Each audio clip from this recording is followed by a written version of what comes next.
Hello, my name is Jonathan Greig.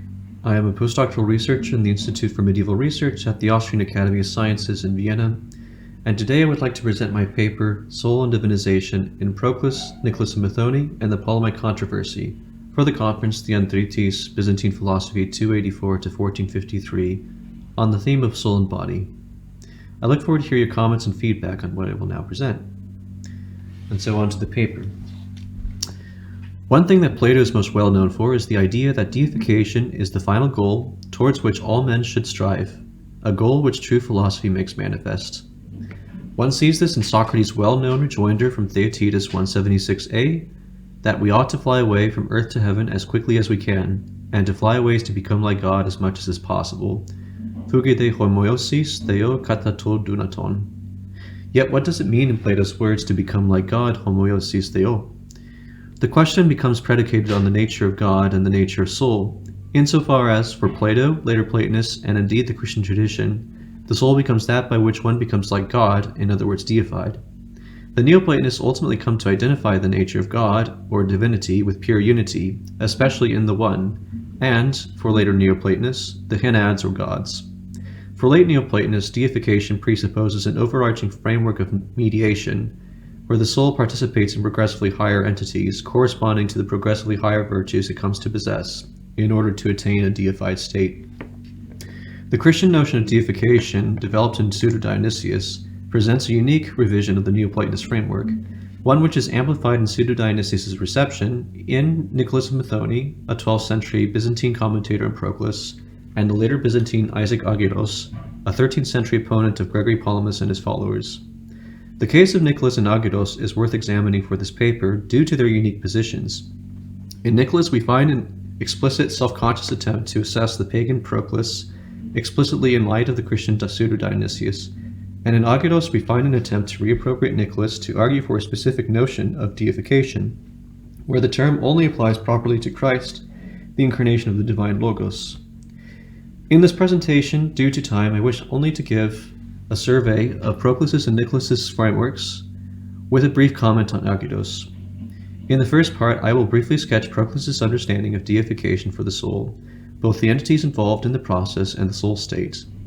In the second part, I will look at Nicholas's revision of the structure, focusing especially on his commentary on the Elements of Theology, propositions 129-139. In the final section, I will briefly discuss Isaac Argyros's excerpt from Nicholas's commentary on proposition 139 in the context of his own critique of the Palamite position on deification, and show some commonalities and divergences from Nicholas's framework in response to Proclus. So the first section on Proclus. The underlying premise to Proclus's axiom that deification implies unity can be first seen in his description of the gods, which are characterized by pure unity, in the Elements proposition 113. There, Proclus links the gods to the One's nature, which he equates with the good in proposition 13. Since the notion of deity is equated with goodness, a fortiori, the god's nature would also be equated with unity, like the One. As causes of all intelligibles and intellects, the character of the gods' effects, in his words, presubsist in them by their own character, which is unitary and beyond being, henaia kai hyperousios, from proposition 118. Hence, the characteristic trait to participation in the gods, as henads derived from the unparticipated One, is unity. Proclus in proposition 128 comes to specify what kind of participation this would be, depending on the type of participant involved. For entities closest to the gods, which possess the form of unity, henoide, participation is unmediated, whereas participation in the gods for subsequent, more remote entities is mediated. One can see this as an application of Proclus's principle from proposition 28, that causation happens through similar entities before dissimilar entities emerge. Like the discrete plurality here, dissimilar to the gods, which are purely one, reversion from the lower back to the higher then depends on the principle of mediated similars. Proclus specifies what this mediated participation looks like in the next proposition 129, when he specifies this order at each ontological level. All divine bodies, that is the stars and planets, are deified through divinized souls, all divine souls through divine intellects, and all divine intellects finally through the henads or gods in themselves. And quoting here from the proposition in Dodd's page 114, lines 22 to 26, For the henad bestows first to the intellect that power among the divine attributes which is peculiarly its own, and causes this intellect to be in the intellectual order, but it itself is in the order of unities. If this intellect is able to be participated, through it the henad is present also to a soul, and is cooperative in linking the soul to the intellect and inflaming it. Here we can see that the process of unification to the divine ultimately depends on intellect as the mean term between soul and the gods. Intellect then conveys the character of divinity, or specifically the character of the god to which the soul unites. Of course, this does not mean that uniting with intellect by itself is sufficient. Rather, uniting with intellect becomes necessary to unite further with a deity above intellect. In Proclus's commentary on the Chaldean oracles, these two ways of unification are correlated with two faculties: the flower of the intellect, ontologically, which unites with the intelligible, unifying the intellect, and finally the flower of the soul, or the one of the soul, unifying with the one via the god, which encompasses both the unity of the intellect as well as the whole soul in itself. Hence, the soul must unify with its respective intellect through its, in Proclus's terminology, flower of the intellect, and only then can it unify with the gods above intellect through, also Proclus's term, the flower of the soul. Thus, while intellect becomes the mean term of deification between the gods and soul, Proclus adds an additional layer of mediation at the level of soul. In Proposition 184, Proclus delineates between divine souls, which are eternally fixed and linked to the gods, and non-divine souls, which are either perpetually linked to intellect, or prone to change and sometimes connecting with intellect, in other words, human souls. In this scheme, the presence of the divine souls facilitates the possibility of lower souls, like the changeable human soul, to connect and participate in the higher levels of intellect, and ultimately the gods above intellect. This goes back to Proclus's general principle in Proposition 139, that each level of being below the gods contains a class of individuals which are divine by virtue of their eternal, necessary connection with the gods. I'm quoting here from the proposition in Dodd's page 122, lines 25 to 33.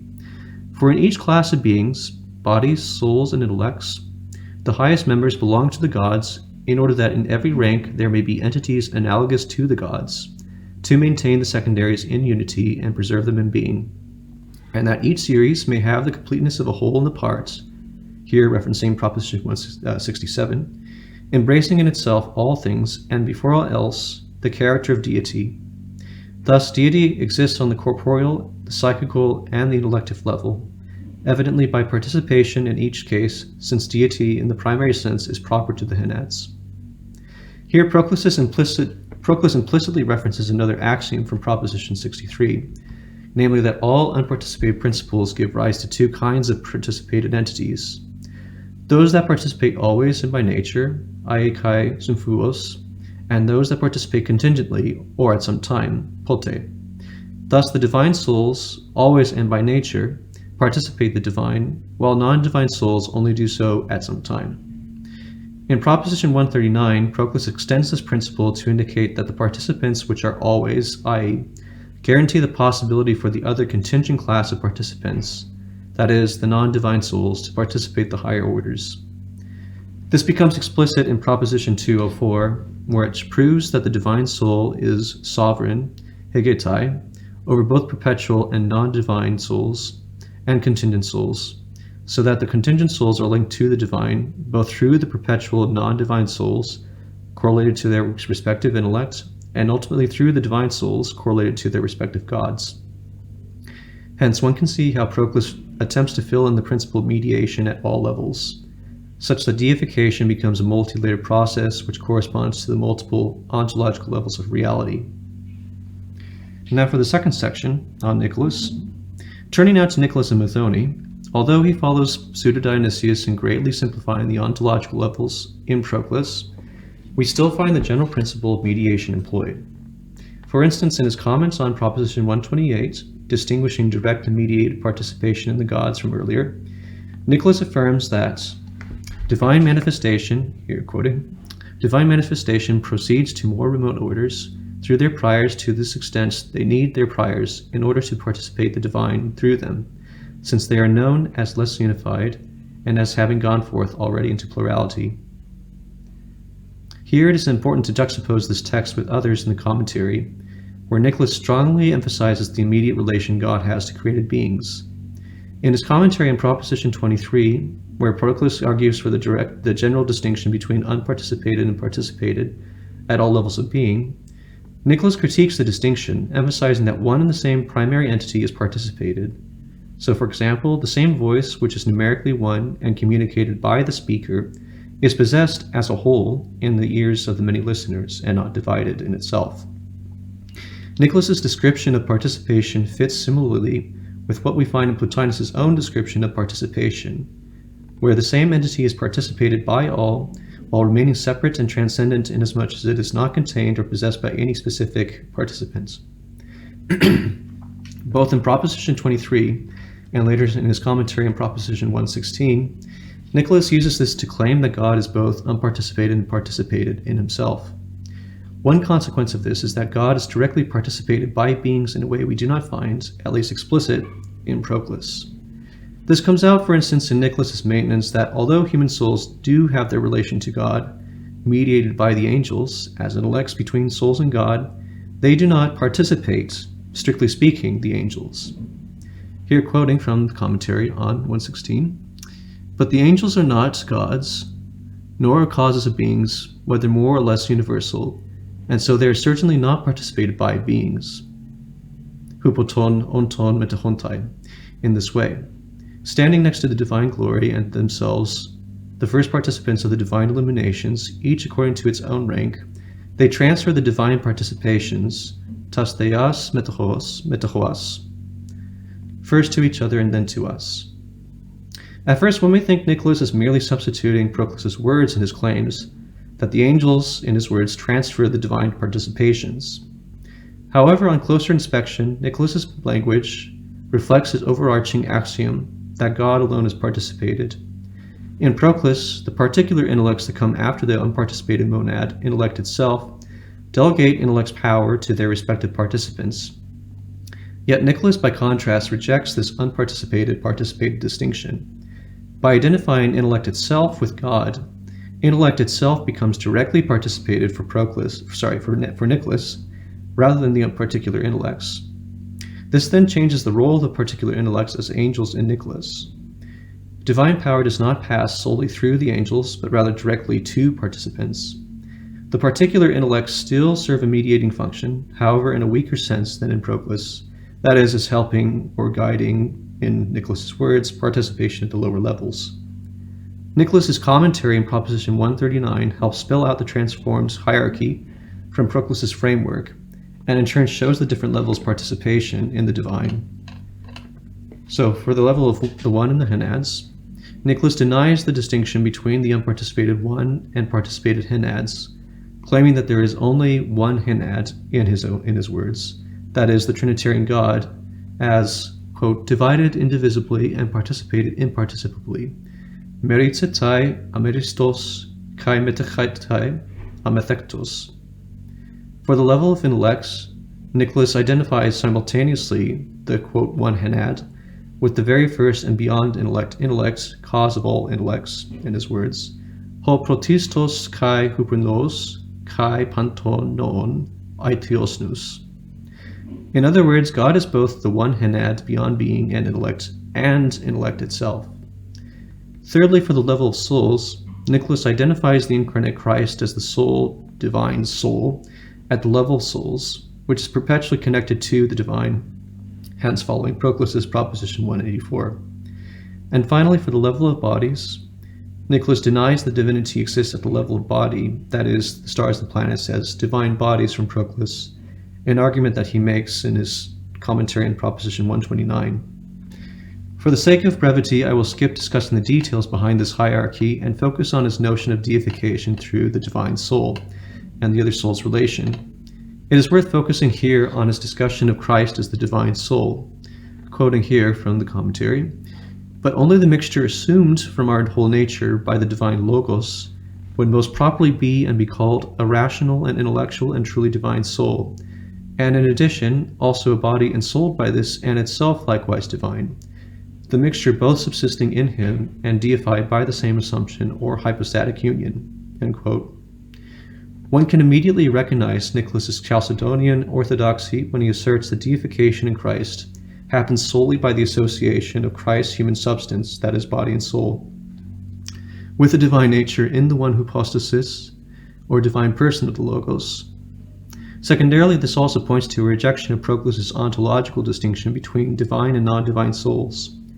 As he argues in his commentary on Proposition 184, Nicholas follows the Aristotelian distinction between rational and irrational souls, arguing that it is only rational human souls which have the capacity for participating in the divine. Yet, all the same, Nicholas still agrees that there is a category of souls, so-called divine, namely Christ's soul, which is perpetually united to divinity. Unlike Proclus, Nicholas would say Christ's soul possesses no distinct inherent capacity in relation to other human souls. Finally, Nicholas follows Proclus by implicitly affirming that other non-divine souls necessitate the divine soul as the condition for participating in higher levels. So, quoting Nicholas, "And by communion with this nature, that is, the Logos' divine nature, the souls of the saints and likewise their bodies both become and are called divine according to grace, κατὰ χάριν." Although not explicit here, in his commentary on Proposition 129, Nicholas references the idea of Christ as the second Adam, thus accomplishing in his human nature, through union in the divine person of the Logos, the possibility for deification. This also goes with Nicholas's general Christian interpretation of the lack of deification in human souls as a mark of the fall, as a consequence of sin, rather than an ontological declination as for Proclus. As he seems to imply both here and again in Proposition 139, the intended state of human souls is perpetual deification, although, as he concludes, secondarily and by grace, theandrites kai κατὰ χάριν, in relation to Christ possessing deification primarily and chiefly, protos kai kurios. There are a number of implications to be drawn out in Nicholas's conception of deification with his own hierarchy and the soul, but for now let me briefly summarize and state that whereas Proclus maintains a plurality of progressively higher entities become the distinct means and focus for the soul to ascend toward complete deification, in Nicholas we find something similar yet very different. Only one entity, that is God, or all three persons of the divine of the Trinity, become the sole means and focus for the soul in ascending toward deification. The divine soul of Christ's human incarnation is then analogous to Proclus's own divine souls, which are the direct means by which the soul ascends. In Nicholas's vision, the difference is that one and the same person, hypostasis, is identified in both the divine soul and in the divine nature encompassing the other two divine persons, that is, the Father and the Spirit of the Trinity. And now on Hesychasts. Let me finish this presentation with a brief corollary in the reception of Nicholas's framework in the Palamite controversy, namely in Hesychasts, a point I plan to develop in a later version of this paper. Though there has been some dispute, the anonymous treatise Vaticanus Graecus 1096, which contains an excerpt of Nicholas's commentary on Proposition 139, has been identified by Michele Trizio and others as belonging to Hesychasts. The treatise is addressed to John VI Cantacusenos, a later 14th century advocate of Gregory Palamas and his followers, who maintained an ontological distinction in God between the divine essence, ousia, which remains unparticipated in transcendence, and the divine activities or energies, the energeiai, which are directly participated by creatures. The Palamites hence maintain that the paradigmatic perfections of the divine nature belong to the uncreated energeiai of God, in which the saints participate, while God by his ousia remains transcendent. Argyros, like other anti-Palamite critics, like Barlaam of Calabria, maintained that the unity and simplicity of God meant that there could be no distinction in God, as Palamas suggested otherwise. Consequently, the energeiai for anti-Palamites like Argyros must be created, and so external to God as a created imitation of God's nature, while God in himself remains entirely transcendent and unparticipated. Thus, the issue of deification is a very immediate front and center issue for both sides of the Palamite controversy in the 14th century. In the treatise Tu Catacunsenos, Argyros uses Nicholas to argue for a sharper distinction between deification in Christ and in the saints, a part of his general argument against the communicability of divine attributes which belong solely to God in his transcendent being. In section 158 of the treatise, within a series of other proof text quotations for his position, Argyros quotes Nicholas's commentary on Proposition 139 from lines 13 to 25 in Angelou's edition on Christ's human soul and body possessing divinity due to the hypostatic union with the divine Logos. Beyond introducing the text, Argyros does not comment on the excerpt or pick out what exactly in this text helps his arguments. Although the excerpt's concluding lines on the saint's deification, secondarily and by grace, deuteros kai κατα χάριν, hints back to Argyros' overarching arguments. In section 155, just before the quotation in 158, Argyros argues that the so-called divine properties given to the saints are not the natural essential characteristics of God, but rather images, equalness of them. Argyros thus tries to emphasize the secondary nature of the divine attributes in the saints from Nicholas's text. They would be qualitatively different properties in the saints possessed by grace rather than the properties seen by nature in Christ, due solely to the hypostatic union. Indeed, although one can see this implication in Nicholas's text here, if we consider Nicholas's broader notion of participation, there is an implicit conflict with Argyros' arguments. It would in fact seem that Nicholas's position amounts to the opposite of Argyros, inasmuch as Nicholas claims that God is directly participated, as we saw in the commentaries on Propositions 23 and 116. Hence, if the saints receive divine properties, these would have to be not images, but rather reflecting God's immanent presence in itself, even if only given by grace in Nicholas's terms. Unfortunately, due to time, I cannot elaborate further, but for now we may see a glimpse of how Nicholas's position leads in two contrasting interpretations of deification, represented by both defenders of Palamas and detractors like Argyros. In all these cases, at least, we can see that the basic intuitions of Proclus's framework survive in all three sides. Between Nicholas and the pro and anti-Palamites, deification, however construed, necessitates immediate terms for the human soul to ascend and become unified with God. The difference then amounts to either the nature of the divine, namely, for instance, one God in Nicholas rather than many gods or other entities in Proclus, or the nature of the properties of deification received in the subject, as the Palamite controversy certainly emphasized. So, this is all. Thank you kindly for listening, and once again, I look forward to your comments and feedback either in the comments or soon live in 2 weeks. Thank you.